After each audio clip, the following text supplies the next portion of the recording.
당신은 오늘 아침 눈을 뜨자마자 무엇을 생각했나요? 오늘은 뭘 해야 하지?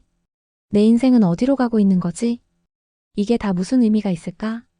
우리는 매일 의미를 찾습니다. 아침에 마시는 커피에도, 출근길 지하철에도, 퇴근 후 쓰러져 누운 침대 위에서도. 마치 의미를 찾지 못하면 그 시간이 낭비된 것처럼 느껴지니까요. 하지만 여기 한 가지 역설이 있습니다. 의미를 찾으려고 할수록 우리는 더 불행해집니다. 그리스 신화에 시지프라는 사람이 있었죠. 신들의 벌을 받아 평생 바위를 산 위로 밀어 올려야 했던 사람. 하지만 바위는 매번 정상에 닿기 직전 다시 아래로 굴러떨어집니다. 영원히 반복되는 무의미한 노동. 프랑스 철학자 알베르 까미는 이렇게 말했습니다. 우리는 모두 시지프다. 오늘 우리가 나눌 이야기는 의미 없는 삶이 왜 더 아름다운지에 관한 것입니다. 의미 강박의 시대. 요즘 사람들은 피곤합니다. 단순히 일이 많아서가 아니라 삶에 의미를 부여해야 한다는 압박 때문입니다. 아침 루틴은 생산적이어야 하고, 취미는 자기계발로 이어져야 하며, 여행은 인생의 전환점이 되어야 합니다. 심지어 우울할 때조차 이 우울에도 무슨 의미가 있겠지라고 생각합니다. 이걸 저는 의미 강박이라고 부릅니다. 모든 순간이 특별해야 하고, 모든 경험이 성장으로 연결되어야 하며, 내 삶은 어떤 서사를 향해 나아가야 한다는 믿음. 하지만 솔직히 말해볼까요? 대부분의 날들은 평범합니다. 특별한 일도 극적인 순간도 없습니다. 그냥 일어나서 밥 먹고 일하고 자는 날들. 그런데 우리는 이런 날들을 낭비된 시간이라고 느낍니다. 인스타그램에 올릴 만한 일이 없었던 날, 성장하지 못한 날, 의미를 발견하지 못한 날. 그래서 우리는 점점 더 지칩니다. 평범한 일상은 견디기 어려운 것이 되고, 쉬는 시간조차 의미 있게 보내야 한다는 압박에 시달립니다. 휴가도 일종의 프로젝트가 됩니다. 까미는 이런 우리를 봤다면 뭐라고 했을까요? 아마도 이렇게 말했을 겁니다. 당신은 너무 많은 의미를 짊어지고 있습니다. 그 무게를 내려놓으세요. 까미가 본 세계. 알베르 까미. 그는 20세기 중반 세계대전의 폐허 속에서 글을 쓴 작가입니다. 의미가 무너진 시대. 신은 죽었고 이데올로기는 실패했으며 인간은 그 어떤 확실한 답도 갖지 못한 시대. 그런 시대에 까미는 이렇게 물었습니다. 그렇다면 우리는 어떻게 살아야 하는가? 그의 대답은 놀라울 정도로 단순했습니다. 삶에는 원래 의미가 없다. 그리고 그것이 문제가 아니다. 이건 허무주의가 아닙니다. 삶을 포기하라는 말이 아니에요. 오히려 그 반대입니다. 까미는 이렇게 생각했습니다. 우리가 불행한 이유는 삶에 의미가 없어서가 아니라 삶에 의미가 있어야 한다고 믿기 때문이라고. 다시 시지프 이야기로 돌아가 봅시다. 바위를 밀어 올리는 일에는 아무 의미가 없습니다. 끝도 없고 목적도 없습니다. 하지만 까미는 이렇게 말합니다. 우리는 시지프를 행복한 사람으로 상상해야 한다. 어떻게 그럴 수 있을까요? 까미의 답은 이렇습니다. 시지프가 행복할 수 있는 이유는 그가 바위를 밀어 올리는 그 순간 자체를 받아들였기 때문입니다. 의미를 찾으려 하지 않고, 결과를 기대하지 않고, 그냥 지금 여기 바위를 밀고 있는 그 감각에 충실한 것. 까미는 말합니다. 중요한 것은 산 정상이 아니라 오르는 과정 그 자체다. 이게 바로 까미식 미니멀리즘의 핵심입니다. 삶에서 거창한 의미를 빼버리면 오히려 삶 자체가 더 선명하게 보입니다. 목적지를 향해 달려가는 대신 지금 걷고 있는 이 길 위의 바람을 느낍니다. 거창한 성취를 추구하는 대신 오늘 마신 커피의 온기를 기억합니다. 의미를 줄일수록 삶은 더 확장됩니다.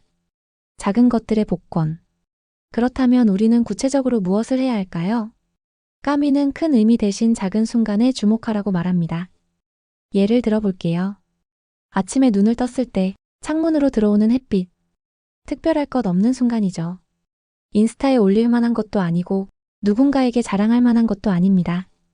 하지만 그 햇빛은 따뜻합니다. 당신의 피부 위에 닿는 그 온기는 진짜입니다.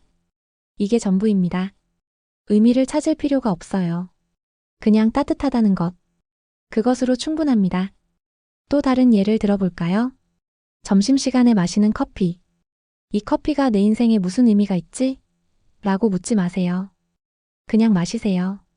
커피의 향을 맡고 첫 모금을 입에 머금고 목을 타고 내려가는 그 감각을 느끼세요. 거기엔 아무 의미도 없습니다. 하지만 그 순간은 확실히 존재합니다. 까미는 이런 순간들을 살아있음의 증거라고 불렀습니다. 우리는 너무 오랫동안 삶을 해석하려고만 했습니다. 이 경험이 나를 어떻게 성장시킬까? 이 시간이 나의 미래에 어떤 도움이 될까? 하지만 해석하는 동안 우리는 정작 경험 그 자체를 놓쳐버립니다. 산책을 하면서도 팟캐스트를 듣고 밥을 먹으면서도 유튜브를 보고 쉬면서도 생산성을 고민합니다. 우리는 그 어떤 순간도 그냥 경험하지 못합니다. 까미라면 이렇게 말할 겁니다. 잠깐 멈춰 서세요. 아무것도 하지 말고 그냥 존재해 보세요. 공원 벤치에 앉아서 아무 생각도 하지 않고 나무를 바라보는 시간. 그 시간에는 아무 성장도 일어나지 않습니다. 자기계발도 깨달음도 인사이트도 없습니다. 하지만 그 시간은 당신의 것입니다. 온전히 순수하게 당신만의 시간. 이런 시간들이 쌓일 때 우리는 비로소 삶을 살아낸 느낌을 받습니다. 의미를 찾은 게 아니라 삶을 느낀 것입니다. 미니멀리즘 심리학. 여기서 흥미로운 심리학적 현상이 하나 있습니다. 우리가 의미를 줄일수록 오히려 경험의 밀도는 높아진다는 것. 이걸 감각의 역설이라고 부를 수 있을 것 같아요. 현대인은 너무 많은 자극 속에 살고 있습니다. 알림, 메시지, 뉴스, 콘텐츠. 하루 종일 우리 뇌는 정보를 처리하느라 바쁩니다. 그런데 아이러니하게도 자극이 많을수록 우리는 아무것도 느끼지 못하는 상태가 됩니다. 모든 게 스쳐 지나가 버리죠. 하지만 자극을 줄이면 어떻게 될까요? 비가 오는 날 핸드폰을 멀리 두고 그냥 창가에 앉아 빗소리를 듣는다면 처음에는 심심할 겁니다. 뭔가 해야 할 것 같고 시간이 아깝다는 생각이 들 거예요. 하지만 5분, 10분이 지나면 이상한 일이 벌어집니다. 빗소리가 들리기 시작합니다. 진짜로.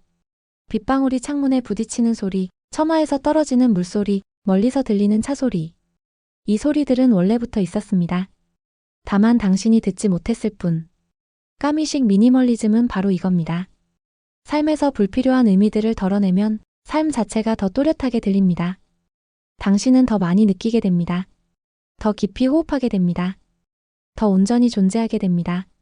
이건 단순히 철학적인 이야기가 아닙니다.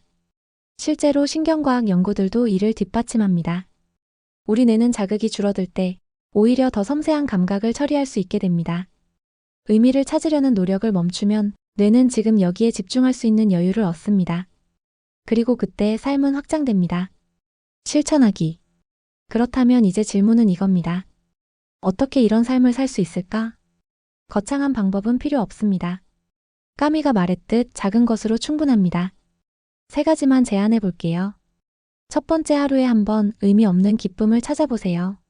출근길에 본 고양이, 점심에 먹은 따뜻한 국, 퇴근길 석양. 이게 내 인생에 무슨 도움이 될까? 라고 묻지 마세요. 그냥 좋았다면 그것으로 충분합니다. 두 번째, 10분간 아무것도 안 하는 산책을 해보세요. 팟캐스트도 음악도 없이, 목적지도 없이, 그냥 걷는 것. 처음엔 불편할 겁니다. 머릿속이 시끄러울 거예요. 나 지금 뭐 하는 거지? 라는 생각이 들 거예요. 괜찮습니다. 그냥 계속 걸으세요. 발이 땅을 밟는 감각, 바람이 얼굴을 스치는 느낌, 주변의 소리들. 이것들에 주의를 기울여 보세요. 세 번째, 하루에 30분 성취하지 않는 시간을 만드세요. 아무것도 생산하지 않아도 되는 시간.